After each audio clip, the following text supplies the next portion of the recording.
சங்கீதம் 55:22 கர்த்தர் மேல் பாரத்தை வைத்து விடுங்கள், அவர் உங்களை ஆதரிப்பார். நம்மை பல பேர் எத்தனையோ விதமான பாரங்களை சுமந்து கொண்டு வெளியே நாம் சிரிப்பதை போன்று உள்ளே பயத்துடனும் நடுக்கத்துடனும் தான் காணப்படுகிறோம்.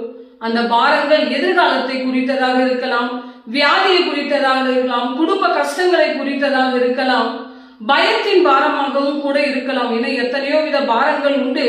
இந்த பாரங்களை எல்லாம் நம்முடைய திறமையினாலும் நம்மளுடைய முயற்சினாலும் எப்படியாக சரி செய்து விடலாம் என்று நம்மால் முயன்ற வரையிலே முயற்சி செய்து போராடுகிறோம்.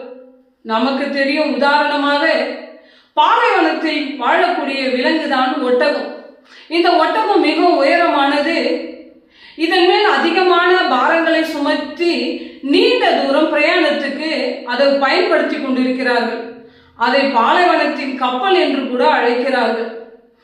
இந்த ஒட்டகம் உயரமாக இருந்தாலும் அதன் மேல் ஏற்றப்பட்ட சுமைகள் அது எப்படி இறக்க முடியும்? அது அனுபவம் மிக்கதாக இருந்தாலும், பலன் உள்ளதாக இருந்தாலும், உயரமானதாக இருந்தாலும் எப்படி இறக்கி வைக்க முடியும்?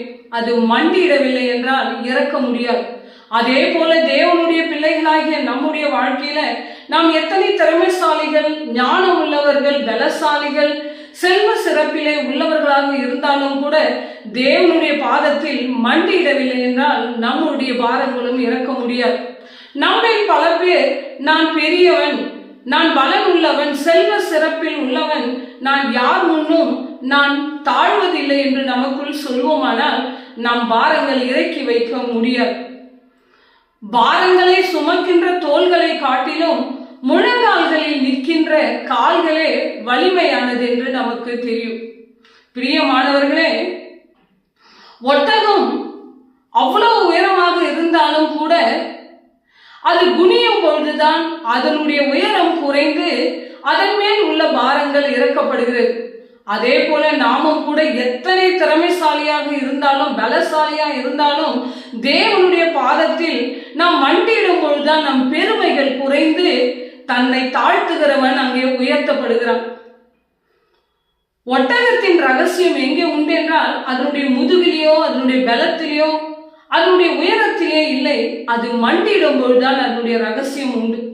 அதே போல தேவனுடைய பிள்ளைகளாகிய நம்முடைய ரகசியம் தேவனுடைய பாதத்தில் மண்டியிடும் பொழுதுதான் உண்டு. ஆதலால் நாம் எப்பொழுதும் தேவனுடைய பாதத்தில் நம்மை தாழ்த்தி ஜெபிக்கக்கூடியவர்களாக இருக்க வேண்டும். பிரியமானவர்களே,